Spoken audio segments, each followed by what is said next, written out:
Hey, Viola Rolls Reacts here, and welcome to another blind commentary. I'm going to be doing the last episode of Historical Equestria, The Dragon King.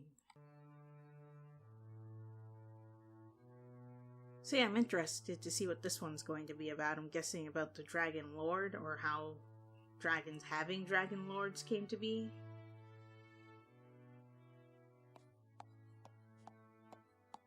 Welcome back to the Canterlot Archives. Hello again. I see you couldn't wait to get to this volume.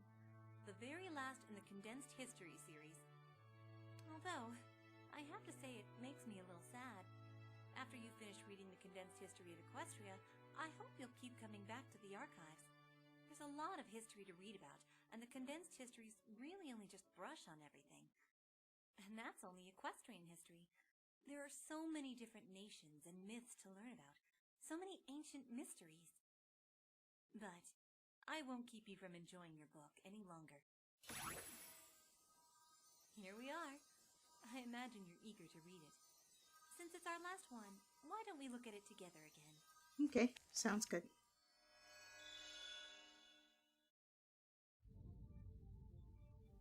Ooh, I like the music. Many decades passed after Celestia's challenge with the Sultan of Saddle Arabia, and the world was mostly peaceful.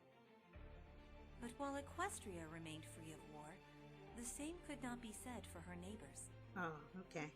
Germany and Grifania were on poor terms, both being nations of proud warriors, and conflicts inevitably broke out between them. Other nations preferred to distance themselves from the fight, remaining strictly uninvolved. This limited their battles to a few locations, and as the Griffins preferred to use their flight to their advantage, they primarily chose the mountains of the Schwarzwälder bordering Germany. Right, because it'd be This was easy an for old them and to use the unexplored mountains for region, cover known and for extreme ambushes. weather, as it had been covered by enormous black clouds for longer than anyone could remember. But the battles between Germany and the Griffins disturbed the area, causing a great many avalanches, and opening caves that had been buried in snow for eons. And then, one day, the clouds covering the Schwarzwälder disappeared, gracing them with sunlight for the first time in ages. Oh, it was a dragon It was creating not that realized smoke. at the time, but the war between the Griffins and the Percheron Knights had awakened something that had been sleeping since an untold age. And once the snows began to melt, there was nothing left to restrain it. The mountains of Schwarzwälder were home to many fearsome dragons, but none as infamous as Bahamut. Oh, Bahamut. Oh, Also that's why called this is Ragnarok by titled the The Dragon Percherons of King. Germany, Bahamut was a dragon wizard that once terrorized their lands, his greed so intense as to make him steal from his own brethren, I declaring like how himself as Bahamut's their king. design sort of looks like This angered the other greed-filled dragons, spike. and they fought against their brother deep within the Schwarzwälder. Their rampaging battle brought the mountains down around them, and Bahamut was trapped between several tons of snow and stone. Unable to free himself, or even move, Bahamut fell into a deep slumber, creating the black clouds that covered the mountains for countless generations. Oh. But the warring between the Percherons and the Griffins had disturbed the Schwarzwälder, rousing Bahamut from his ancient sleep. Because he had been in hibernation so long, Bahamut had grown immense with his age, bigger than any dragon in recorded history. And his greed had grown with him. Bahamut immediately set about rebuilding his horde, using dragon magic to enslave those he came across and force them into servitude. Within a month, Germany was in his claws. The nobles of Germany had escaped south overseas to the land of their allies, the Zebras. They regrouped their forces and prepared for an assault on their own kingdom, the Zebras pledging Fighting their a legions gigantic assistance. dragon that can The see you nation of coming from Zebraca a mile had away. once been an expansive territory ruled by a peaceful council of many tribes. They possessed a proud and honorable culture with ties to ancient magics. I like the outfit for However, the zebras. The joint assault led against Bahamut by their allies proved disastrous, Yeah, no kidding. succeeding only in drawing the dragon's attention. They were defenseless against the powerful sorcery of dragon magic. And after enslaving their invading forces, Bahamut turned them on their own homeland. The unified kingdoms of Zebraca were razed to the ground by friendly swords and dragonflame. Even to this day, they haven't recovered from that devastation.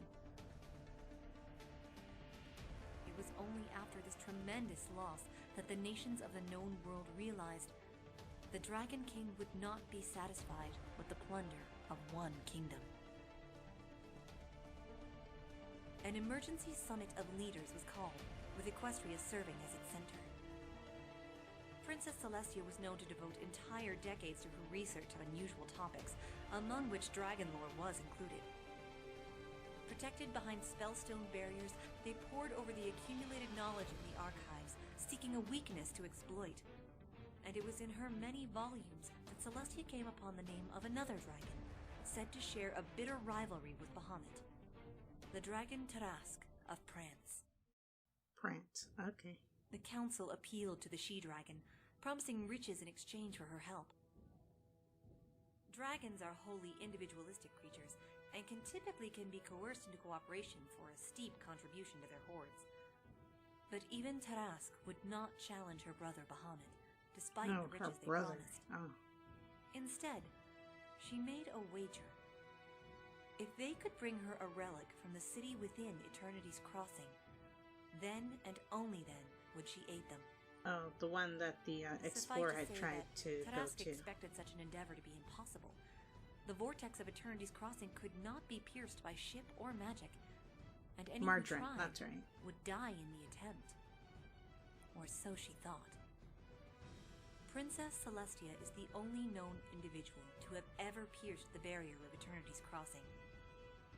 Records show her taking a spell ship within sight of the vortex, before flying into the sky, alone and out of sight. Moments later, there was a brilliant flash of rainbow in the sky, and the walls of the vortex trembled. Given recent events, it's popularly theorized by historians that Celestia used a sonic rain boom to pierce the storm. But this is highly unlikely. None of the princesses have ever demonstrated the capabilities to perform a sonic rain boom, which was only proved possible in the last few years. It's more likely the princess had some sort of magical means, but whatever that was, she has never divulged the truth of the matter. Yeah, I doubt it was the sonic Celestia rainbow. Only Rainbow the Dash can do that. 2 days, and quite suddenly, the winds of Eternity's Crossing calmed, and Celestia flew safely back. Not a moment after her hooves touched down on the deck of the ship, the vortex began anew, with even greater force. The princess has never spoken of what happened, but whatever her trial there, she returned victorious, and carrying with her a relic of the ruined city, which we now know to be named Enmerkar. Presenting the relic to Tarask, the great dragon now had no choice but to aid the council, as she had promised. Confiding with them in secret, she presented them with a strategy, as well as an item from her hoard. For the sake of maintaining secrecy, the council spoke nothing of it afterwards, but their looks of displeasure were well noted in history, as Tarask had forced on them perhaps the biggest gambit of all, as it put all nations at risk.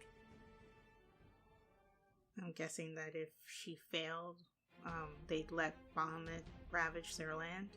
Maybe that was the deal that was made. When Bahamut was at last tearing down the magical barriers protecting Equestria, the council stepped forward to confront him. Rather than see their countries torn asunder by his enslaved armies, the world leaders issued a direct challenge to the Dragon King. If they lost, they would surrender without dispute, offering him a golden crown should he win. Bahamut was immediately suspicious. He was aware of the council's collaboration with his sister Tarask, but the opportunity was too great to simply refuse. But instead of the crown they seemed so eager to give him, he demanded something else. A contribution of good faith to prove their sincerity. He demanded the crown of Princess Luna. Oh. Celestia had kept the tiara as a memento of her beloved sister, and relinquishing so precious a thing to the monstrous Bahamut was unthinkable. But without it, Bahamut would not accept their challenge and continue his rampage. And so the princess offered up her sister's crown as the symbol of victory.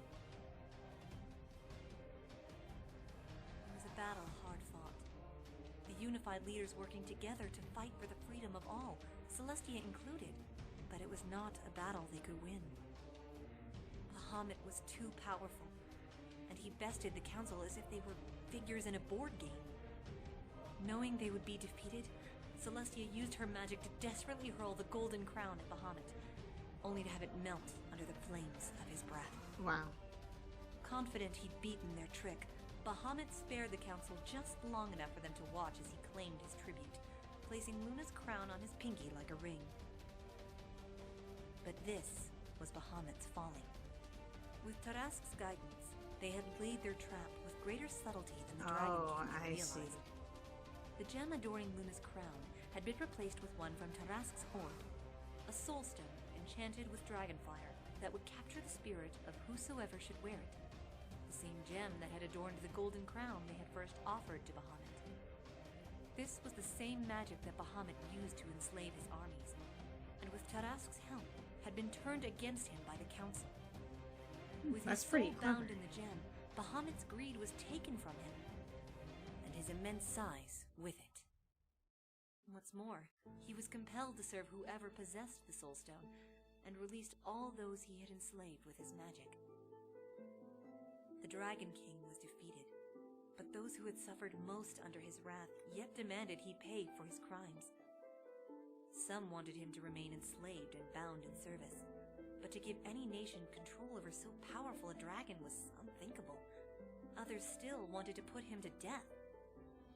Eventually, it was Tarask herself who pleaded on Bahamut's behalf. Much as she despised him, he was still her brother, and she mocked the council for so easily stooping to the same cruelty. In the end, Tarask entrusted her brother's fate to Celestia. Okay, Not all so of the council agreed with this, and he Equestria became Spike the Dragon then, according to this. Day. The terms of Bahamut's penance are held in strict confidence, so how and where he's kept are unknown. But despite the reluctance of certain leaders in this one matter, it was the unified efforts of all that had brought about the defeat of the Dragon King. The emergency summit they had created to resolve the crisis was to be not only for dire events, but for the mutual benefit and support of all. An international council of leaders, fairly shared and fairly ruled. This was the formal establishment of what would eventually be called the Celestial Council. And their first actions were to aid in the restoration of those nations devastated by the Dragon King's conquest. Germany had finally learned to put aside its pride and welcomed the assistance of others. Working together brought in new ideas and new trade. Sadly, this prosperous new beginning could not be shared with Zebraca. Why not? The devastation wrought on the zebra's homeland was more dreadful than any other, as if the earth itself had been poisoned. Oh. Not even the council could find an answer to this, so they instead offered refuge. The zebras accepted, and began to spread far and wide across all the known lands of the world. And while no solution has yet been discovered, many zebras still talk of one day returning to their ancient home, when a cure has at last been found. The scars of Bahamut's rampage began to fade, and the new unity brought on by the council inspired peoples of all races to begin commingling. And with this great sharing of minds came a new age of technological inspiration. In the year 792 of the Second Celestial Era, the world would see its first ever steam-powered engine. The first rail line was used to bridge the great distance between Equestria and Germany, crossing through the heavy snows of the Schwarzwälder. Ah, okay. It took nearly 3 decades to complete, but the success of the rail line allowed for safe and rapid transport between the two nations, opening up trade in a way never seen. Almost immediately after, plans for the construction of railroad lines were laid out between countries and major cities. Only in recent decades have we seen the inclusion of new railways to smaller townships, such as Appaloosa. Then, just over 100 years ago, a family of seed collectors came to Canterlot in roaming, and was bequeathed a portion of land by Celestia herself. This land happened to be part of the princess's own holdings, retained from the time when the royal palace resided within the heart of the Everfree Forest. The Apple family gratefully accepted the land. and over time, it became the small, bustling town of Ponyville. And while seemingly a small item, the establishment of the township of Ponyville is what brings us into the current age. It was the development of the rail lines that began a steady wave of technological advancements through Equestria that have slowly been building through the last 2 centuries. The historians have called this age in advancement an industrial revolution, but it's really only the tip of the iceberg. In the last few years alone, we've seen the return of Princess Luna and the Crystal Empire, Discord's revival and reformation, the first confirmed Sonic Rainboom, the wedding of Princess Cadenza, and the crowning of Twilight Sparkle, the Princess of Friendship. We're truly fortunate to be living in such a momentous era, and I personally can't wait to see what other historical moments await Equestria in the future. There you have it. This concludes the condensed history of Equestria. I guess it'll be a little while before I see you again. You'll have to think about what you want to read next. Oh, and did I tell you? It seems the head librarian has gone ahead and gotten permission for those seminars I was telling you about. Okay, and great. She's asked Good me for to be her. the instructor. Oh, and good for you. We're calling it Historical Equestria, and every class will review a different portion of history, culture, or mythology. Seeing as how you've been so interested, I thought you might like to join. Thank Maybe. you for coming by the Canterlot Archives, and hopefully I'll see you in the future. Okay. And that is the end of Historical Equestria, the condensed history of Equestria. I really enjoyed this series. And of course we have the Overmare's office. And there you have it, folks. The condensed history of Equestria has concluded. I hope our last episode was exciting enough for all of you. It and was. We've got more to come.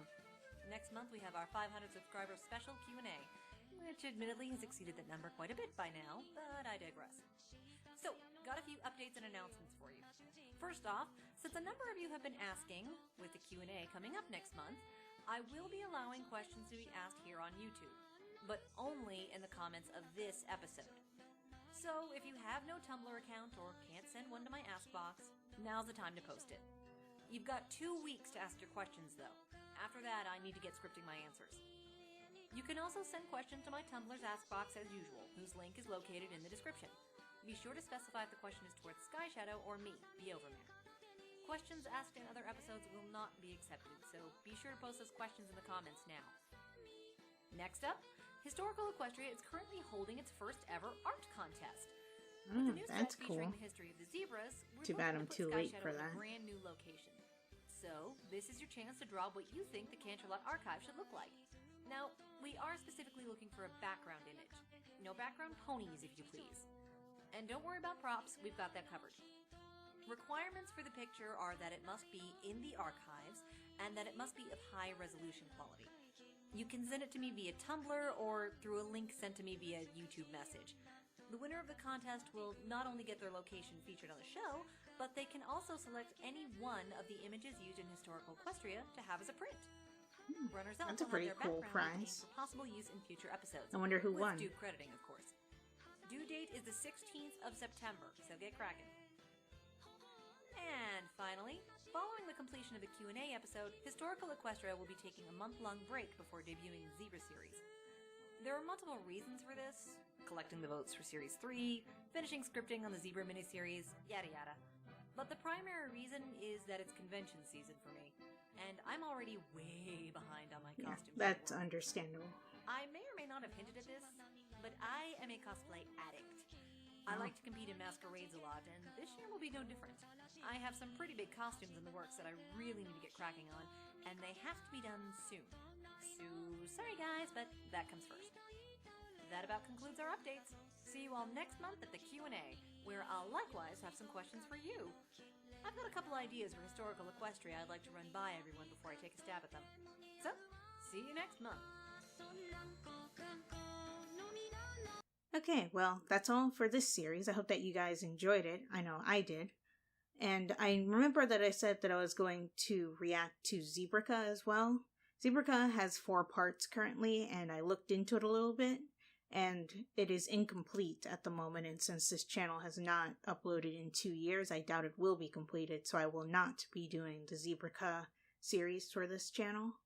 So yeah, that's going to be all from Historical Equestria. Link in the description below. And if you guys enjoyed this video, be sure to like, comment, share, and subscribe. And I'll talk to you guys next time.